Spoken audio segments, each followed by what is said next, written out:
tayo dito. As you said nga, just GR and yung blacklist ay mapupunta sa execration. Let's see if the defense setup na ginagawa dito ng Majes is really all that it's cracked up to be. Pero tingnan mo ba naman agad dito, Sneaky Pug, walang sniper galing sa side ng Majes. Gusto nila, rat. Kaso nga lang, yung Dracifer, yung consistent player, galing sa ng execration, nagpapakita na din ng gilas. Yeah, they just 100% expected that. Galing dito sa Mates, off the jump dito sa round number 1, an LA push from Frey at kay MZ. Lloyd down to 70 HP, so definitely still a guy that can make some impact dito sa round natin. Carlo all the way to 1. So makakapasok dito si Dracifer ng CA, which means an A-take is coming very very soon.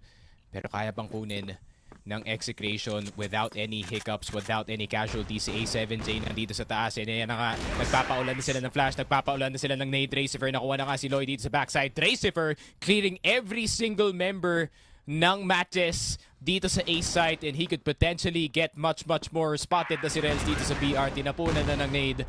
38 seconds on the clock, but I don't think it's gonna end sa pagsabog ng C4. Dracifer though, stopped in his tracks. He's not gonna go for that ace no longer.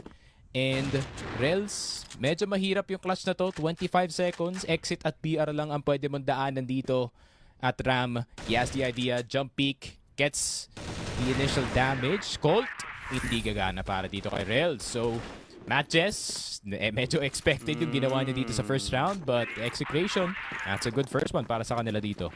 Basang-basa, pero ngayon, tingnan mo ba naman, matches parang hindi nila uulitin. They still won't have any sniper setup. Joke lang, si Rels pala meron. So, okay, LA is Rels country. Tingnan natin kung makakahanap siya ng value gamit ng kanyang AWM. Ngayon, spread out mga miyembro dito ng execration. Maganda, default lang daw, tamang pitasan lang daw. This might be the plans that they have been thinking of nung inisip nila na laruin tong mapang to. Okay, smoke grenade, tinatapon na din dito, denying information dyan sa warehouse, and parang wala masyado ng iba sa laro ng execration ngayon. Kumpara mo sa dati, ay kung meron man, tingnan natin sa mga later rounds, baka dun nila ilalabas, no? As there is, akala ko mag-lurk na yung isang membro ng Matches dyan, pero mukhang hindi nila itutuloy. Okay, Loy, unang contact dito sa warehouse fight. Let's see if you'll be able to find one kasama ni MZ. Mukhang gustong pumasok dito ang mga miyembro ng execration. Ram, I don't know about gusto taking this pa, solo, pero man. A7J, sa ibang parte ng mapa, nakita mo, wala na si Dracifer. That's an important pick-off. Dracifer has been the offense para sa side ng execration. MZ, the double peek dito sa LB, and the aggressive LB positioning dito na Mates made them win it, pare. Mates, yun nga, hindi na sila nag-push like they did in that last round, but their defense is still up and forward sa mukha dito na execration, and it worked out in their favor. So Dracifer, having 4 kills so far dito sa game natin. Lloyd, nakuha na si Carlo. How did he hit that shot? MZ, nakita si Dracifer. Hindi na sila nagpapadaan ng mid, pero MZ spotted na agad. 30 down to 1 HP. Tinapos na ni Lloyd with that AK-47, and mid pa lang ang nakikita ng execration, pero tatlo na ang hulog para sa side nila. Kid from Hell, even he gets beat. And Ram, yun lang. Parang sinabi na Mates, just in case nakalimutan nyo, we play like this, by the way. Yeah, oo. Parang galit na nga sila. Tingnan mo, tuloy-tuloy, nahanap na. Hinahunting na yung huling member ng execration, and Matches just galit ba? Nagpapakita ng kanilang galit dito sa kamay ng execration, and just like that, execration needing to give more, less respect dito sa kanilang pressure, but Matches, they will not relent. Walang igil daw. Gusto nila isuppress ang mga pinaggagawa ng execration. Ayaw sila ipahinga. Ayaw sila pabigyan ng tsanse, ng butas dito. At sila na mismo ang tumutulak sa kanilang kalaban. And now, naiwan na lang si Kid from Hell in a very hellish situation. At least nakahanap siya ng isa, kaso nga lang, apat pa ang kanyang kailangan hanapin, at dyan na din, A7J winning it for the side of Matt Jess, and tingnan mo ba naman, mukhang gusto nila ituloy yung ginagawa nila ditong momentum. Yeah, A7J really Okay. making it happen para sa kanyang team. And it's Boom. actually amazing to see na ganito yung nangyayari nga sa ating Matches side. And yeah, it is a 3-1 scoreline. Matches going a bit faster as well. Hindi nila basta-basta pinapamigay ang mid. Ayaw nila ibigay yung CA because that means LA would be an available option para sa execution, and the nades are gonna start to rain in. Loy, naghahanap ng headshot galing sa RS. You can actually see the slight vision kung saan nakatayo si 30 dito Wow. from Loy's position. So that's why he's going for that poke. Frey, Rels, nako po, pinagpasahan dito si Kid from Hell. The handoff between yung dalawang players. The damage was a bit too much for the young kid. A7J. Oh, Nasa taas ng top 8, does get tagged pero kulang yung execution in terms of the numbers. Wala na sila pagdating sa Kukulang na. entry side, so someone else has to do it. nagkukulang na sila dito. Ngayon, it's back to another slow play dito sa mid side, and they are just trying to find for any timing. Rels, nagbabantay sa mid. Siya ang magdedepensa dito. Naghahanap ng tagos! Muntik na mahanap si 30! Tingnan mo ba naman? Piso na lang ang kanyang buhay. Nakakatakot naman to kung ikaw ang nasa side ng execration. Pero tuloy-tuloy lang din. Dracifer, nag-parkour, wala nahanap. Nag-Spider-Man, pero nigilan. 4-on-4 pa naman din ang sitwasyon na to, and Got the the HP, time man. is starting to slow down here. Sneaky Frog, at gusto nila pumunta sa warehouse. May nagbabantay ng isang membro dito ng Matt Jess. Okay, No, that's the right swap decision. ng baril, Tama. and Yep. it's still a slow start. 30 seconds, wala pa silang nakuwang lupa dito, Sneaky. So if they go B, they need to commit to it right here, right now. Yep. B is the target para sa execution. However, the lack of information, the lack of nades na meron sila dito, they're gonna have to send it dito sa B side with no nades whatsoever. At gugulatin nila si MZ. MZ getting some damage from the Godbox position. Carlo nakuha si Loy, and the immediate plant galing sa execution. Halos na lahat ng miyembro dito ng matches. Low na pero A7J nakuha pa rin si Dracifer, and the wallbang from Ram getting si Frey, pero winallbang din siya dito ni A7J in return. 2 versus 2 situation. Naka-sniper si 30, nakatutok sa likod ng site sa may akyatan. Galing Oh, Godbox, pero wow. in-expect mo ba si A7J na manggagaling dito sa likod? 1v1 Rels and- with the M4, sakto yung palit niya. And another round for matches para sa kanilang DR side. What a retake. Napakagulo, but still, matches came out on top. Tapos pagpunta nila diyan sa 1v1, kalmadong-kalmado lang yung si Rels. Mabilis, pero kalmado. Alam niya kung ano ang ginagawa nila diyan. Tsaka sa side naman ng execution, feeling ko masyadong mabagal ang kanilang galawan dito. At tingnan mo, it really came down to the wire if they were going to plant that or not. So ngayon, execration, napakatindi ng kanilang ginagawa ditong depensa, no? It's so parang I can't describe it. It's just suppressive. Yeah, it is. That's the matches defense for you, brother. Kaya nakita na natin to dito sa sub-base, them being just as assertive sa mapa na to. And the LA push, Oh, 4-man LA push. Okay. Uy, hindi nila napansin. Buti na nakakross si A7J sa may ladder, pero mapapabalik ang execution. Immediately denied entry dito sa LA, pare. Yeah, tapos nga dyan, dahil execution forced to rotate, gusto niya pumunta dito sa mid-side. Uulitin ba nila ang A-hit? Mukhang oo, uulitin nila. Kaso nga lang si A7J dito nagbabantay. Wow, Si Rels what a galing sa shot from mid-side, Rels. nakahanap siya ng isa. Di niya daw kailangan ng kanyang sniper para makahanap ng pitas. Granada, alam na ata ng MJ, ng Matt Jess, na nakapwesto ang execration dyan sa A-short. Kaya execration, once again, wala na naman silang nakuhang lupa dito sa mid-side. Oo, si Frey, nakahanap na naman ng isa pong pitas dyan kay Ram. And nakakasakal yung feeling na to kung ikaw ang nasa side ng execution. Granada, tinapon din kay Frey. Kaso the trade eventually comes in. Magaling, 30. And now, what is the play? Pababa ng pababa ang orasan natin dito. And B is the next site na gustong kunin ng Execration. Ooh. Kaso nga lang, tingnan mo ba naman yung rotation na ginagawa dito ng Matches? Alam na alam nila, and the firing squad is there for the side of Matches. It is a complete control for Matches. And ngayon, 5 na ang kanilang punto dito sa first half pa lang.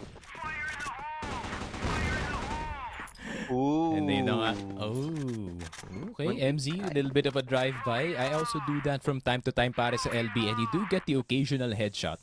So, you either die while crossing, or you miss all of your shots, or you just come out alive with some Majority of information the times, I just die. Yeah, that is true. You need to learn how to tap walk, pare. Tap walking is the key. Too Dito much sa laro na skill, to. too much skill. I'd rather do, Press gusto ko lang, W literally. RNG lang. Gusto ko RNG lang. Saktong swerte lang, alam mo. Yan talaga yung gusto ko sa laro eh. Yung So, playstyle. yeah, alam mo yun. 90% luck, 10% skill. 90% pare. luck, 10% skill. Yung parang opposite ng kanta na yun ng by Fort Minor. Yun yung opposite niyan. And, yeah, Everyone's still, chilling. yeah, lahat na mabagal na yung pace after such a chaotic rounds, no? And, well, A7J, mukhang gusto niya umagresibo dito, pero jump Get spot out of lang daw. there! Jump spot. Tapos, mag-back na daw. Okay. Smoke grenade. Actually, maganda tong smoke grenade na to. It does create a lot At 1 of minute. information denial. At 1 minute, yeah. Suppressive. Parang- Nakakasakal Parang pa. naka-water break yung dalawang teams na bago silang push. Okay guys, kalma muna tayo. Okay, alright. Now we throw the smoke. Okay, dito naman tayo mag-ano. Let's try. Okay, tapon LA without CA? I don't know about this one. Execration. Kailangan may mag-CA sa inyo. 30 needs to hit the ninja. Oh, he misses it. Tingnan Pero it's fine. natin. Makakakyat pa naman siya. Okay. Trying to go for another time. 30, sige. Talon mo na naman. Okay, there goes smoke grenade. Tinapon na. Papunta dito sa A side. And 28 seconds. Mukhang A side na nga talaga ang gusto nilang puntahan dito. Smoke grenade tinatapon na. Punta dito. And smoke and flashes raining down sa taas ni Rels. Dacifer do ang mahulog. A7J! Yung IGL ng Matches ang makahanap ng tagumpay as Rels with the back up. Parang tore sa taas na walang pumasok. Bawal ka pumasok kung ikaw ay isang parte ng Execration. Matches getting Grabe. another lead, getting another round. Mas mataas na ang kailangan iakyat ng Execration para gumawa ng comeback dito sa mapang Port. 6-1 matches so far dominating dito sa GR side natin, and that momentum can easily carry over dito sa second half. And Carlo, okay, finally a good start para sa Execration, pero grabe naman, who the hell is speaking sa CA? And that is Loy. Of course it's Loy. Of course it's him peeking aggressively, pero Kid from Hell stops him in his tracks. So 1 for 2, wala nang sniper dito. Never mind. Rels nahulog na rin. Literal na wala nang sniper yung mapa natin on both sides. MZ at A7J na lang natitira dito. A7J, a known entity dito sa A side. B side gonna be occupied by MZ. So it's a one-man defense sa dalawang side ng mapa natin. Let's see what A7J can do. Pop flash, papunta ng LA, pero hindi mo na siya aakyat. Ladder, he has to defend the right side as well. A7J, nakuha na si Dracifer, pero bulag na bulag. What a backup! Galing kay MZ, he covers yung RS at pwede na siya makatakas dito. They somehow turn it into a 2v1. 3v1 actually. Nakakasakit I forgot yan. Loy was still alive. Yeah, same. Nakakasakit.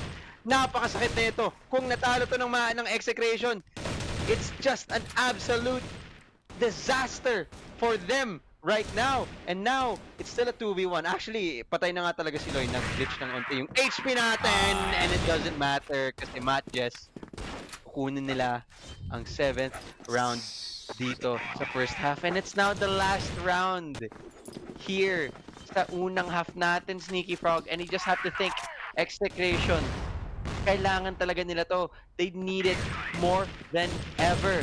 And it's such a suppressive feeling itong Matches na to. And that suppressive feeling might just translate papunta sa second half natin. Ram, magandang simula. Kaso, trade, galing kay Loy. 4v4 Disgusting situation. one-tap, man. Very Jesus. disgusting one tap. Tingnan ba natin ang pwede niyang gawin? Okay, flash grenades natapon, pero it doesn't really make any mark. I think they wanted to fake a bit of A site, but I don't think it's working for the side of Execration. And now, again, pababa ng pababa ang oras. Kulangan sila ng lupa. Oh, Ninja. Ninja, kaso hindi. Tinuloy ni 30. Wag daw muna mag-commit, sabi niya. And now they're slowing it down. It's Uy, nakapasok na A. waiting for Uy, it. pero alam ba nila, meron pa top A. There's one more dude there. Ay, Frey. Ayun Oh na. my goodness. Tuloy-tuloy na din. Dracer at least nakahanap siya ng kanyang pitas. A consistent player para sa side ng Execration. Gusto daw niya tapusin itong half na to na at least makapaghanap sila ng isang panalo. Lloydo. This guy has also been a person to watch out for. Siguro naman ngayon, maka-close out na ng Execration. Location, spotted, and Kid from Hell cleans it out para sa side ng Execration. Buti na lang kasi yung half na to matatapos na to a 7-2 half. Matches with a huge lead galing dito sa first half natin, but now is the chance para sa Execration na makabawi. It's gonna be a very difficult. Very different indeed. So now, Matt Jess, nag-hold lang, MZ. Papasok na din, as there are, papasok na mga member dito ng Matt Jess, kaso nga lang si 30, parang nagiging isang one-man army, nagdedepensa dito. Loy, Granada, nahulog na ang anchor ng site, pero buti na lang, bumili siya ng ilang oras para makapasok dito. Graceper, hanap si A7J, Ram, and then tatluhan, isahan na lang para sa side ng Matt Jess. And Execration finally finds a desperate round that they need, and they finally get a round that is absolutely important to them. Tapos ngayon, back to A defaults ang gagawin dito ng Matt Jess. Di nila alam si 30 kasama nandyan, nagbabantay sa warehouse. Relzdo nakahanap ng kanyang pitas gamit ng kanyang AWM. Nagsitapon na din ng granada. At siguro naman ngayon, pabagal na ang aksyon. Yan na nga, pabagal na nga. And now, we just have to play the waiting game, no? Matt Jess, gamit ng kanilang AWM, naghahanap ng isang pitas dito sa midside. Tapos parang ngayon, pwede mo kumparang tong laro na to sa isang parang laro ng chess. Kaya ba makabawi itong si Dels sa isa pang pitas? Or patuloy-tuloy lang ba sila makapaghanap? Kid from Hell, nagbabantay sa mid. And now, si Rels nakalusot. Paano? Si Loy is the one who finds the kill on Dracer, at di na namalayan na nandyan na pala si Rels with an AWM. Suddenly make it a 4v2 situation. Loy finding another one left, and Ram 1v2. Red life na. Dito na sila. Tumalon pababa. Matt Jess mapupunta na to into an 8-3 scoreline. Yup. And matches so close yet so far dito sa laruan natin. Of course, Execration reality is nasa kanila yung advantage, pero matches dahil nga sobrang close na sila sa map point, the pressure is on para sa mga miyembro ng Execration. Grabe, ang bilis nila makapasok ng CA at Z. That's two very key points sa pagkuha ng dalawang sites natin. B or Z in order to clear itong LB and CA for that additional help sa mga LA players. Lloyd, nakuha na nga si Kid from Hell 30. One in return, attempting to take itong mid, pero distraction lang pala. It was an LA play this entire time. May kita pa nila na magkakross na dito si Frey. May kita na si 30 sa taas, pero nasa na ba ang ibang miyembro ng Matches in order to support it? It's a 3v3. It's an equal situation. C4 nakababa sa ladder, so wala nang choice yung Matches dito kundi mag-push ng A site. Flash is gonna go through. Mabubulag ba Mamamatay ba? Mattes still stuck on the outside ng bottom A. Rels going for the push. Nakuha na si 30. Nahulog dito si Ram, spotting out 2 players. May bababa pa ng CA pero hindi na pinababa ng Mattes. And it's a map point for the MJ squad, pare. Oh my goodness. And I'm sorry, pero mukhang ito na yung simula ng katapusan ng execution. And it just needs just the proper execution for the side of Madjes para tapusin lang to. Isa na lang ang kailangan, pero buti lang si Carlo. Sinasabi niya, ayoko muna matalo, babawi ako dito, and execution with a desperate need for control dito sa mapang to. At least si Carlo nabubuhay pa din, finding a breath of fresh air for the side of execution. Ngayon, default, slowing it down. Yung unting kaba galing side ng execution. Nagbe-build na. Kala ko makapaghanap pa to si Loy ng isa pang pitas dyan sa mid side. Mukhang yun na yun. Kaso nga lang, nagbacking na lang. Hindi na tinuloy. Hit from hell sa ilalim. Flashbang. Hawak niya. Loy, tumakas. Smoke grenade sinapan na din as B side. Mukhang is open for the side of Matt Jess. Nag-isa lang naman nagbabantay dito si 30, who's always been the solar anchor dito sa site na to, pero so far hindi siya makahanap ng tamang pwestuhan para tigilin ang buhos na ginagawa ng Madjes. At ito na siya, the flashbang, the utility tinapon na Ram trying to help out, kaso nga lang nadamay, nadali. Okay, hit from hell, hanap ng isa. A7J, nandyan pa din. It is planted for house. Pwede na sila maglaro ng tamang post-plant Dracifer, the X-Factor for execution right now. Binuhay sila at hindi pa sila matatanggal. Hindi pa sila matatalo. Execution. Nakakapit pa dito sa laro na to. Yep, 9-4 matches. So close na matapos na yung laro na to, pero execution di pa rin pumapayag.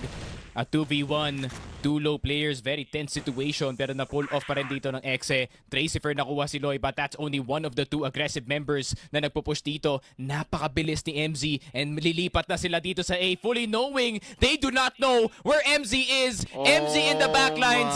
Spy mode, nagtakang Xpia, etong si MZ. Almost getting si Carlo. Carlo with the turnaround.